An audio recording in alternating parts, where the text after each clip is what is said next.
రాజకీయాల్లో అలాగే జీవితంలో అపజయాలు, జయాలు, ఎదురు దెబ్బలు ఇవన్నీ కూడా అత్యంత సహజమైన విషయం.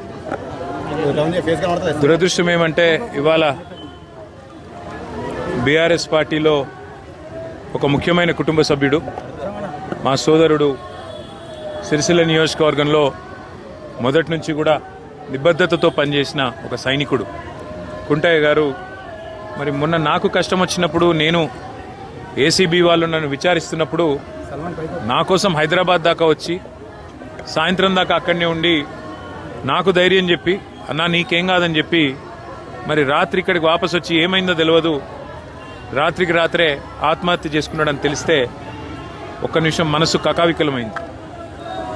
వారి కుటుంబాన్ని ఈరోజు కలిసిన తర్వాత నిజంగా కూడా బయట రాజకీయ నాయకులంటే ఏదేదో ఊహించుకుంటారు, కానీ బయటికి ఎంత గంభీరంగా కనబడ్డా లోపల దుఃఖాన్ని దాచుకొని లోపల కష్టాన్ని కూడా అదిం పెట్టుకొని ఒకవైపు ప్రజల కోసం పనిచేస్తూ మరొకవైపు తమ కుటుంబాన్ని కూడా కాపాడుకునే క్రమంలో ఒక ఒత్తిడికి లోనై మా సోదరుడు దురదృష్టవశాత్తు ఆత్మహత్య ప్రయత్నం చేయడం జరిగింది. తెలవంగానే నేను మా మండల పార్టీ అధ్యక్షులు గజబింకర్ రాజన్న గారికి, మా జిల్లా పార్టీ అధ్యక్షులు తోటాగయ్య గారికి ఫోన్ చేసి అర్జెంటుగా అత్యవసరంగా అవసరమైతే హైదరాబాద్ షిఫ్ట్ చేస్తారా, లేకపోతే ఎల్లారెడ్డిపేటలో ఉండే మన అశ్విని హాస్పిటల్ తీసుకుపోయి, ఎందుకంటే అక్కడ పాయిజన్ కేసులు ఎఫెక్టివ్గా ట్రీట్మెంట్ ఇస్తారని తెలుసు, మీరు వెంటనే తీసుకుపోండి అంటే వాళ్ళు కూడా పాపం శాయశక్తుల ప్రయత్నం చేసింది. దురదృష్టవశాత్తు కిడ్నీలు ఫెయిల్ కావడం, దురదృష్టవశాత్తు కుంటయ్య గారిని కాపాడుకోలేకపోవడం జరిగింది. కానీ ఆ కుటుంబానికి అన్ని రకాలుగా ఆ ఇద్దరు పిల్లల చదువులు, వారి పెళ్ళిళ్ళు, ఆ ఇద్దరు పిల్లలు, వారితో పాటు వారికి ఉండే ఇతర సమస్యలు అన్నింటినీ కూడా నేను చూసుకుంటానని చెప్పి వారి కుటుంబానికి నేను మాట ఇచ్చిన.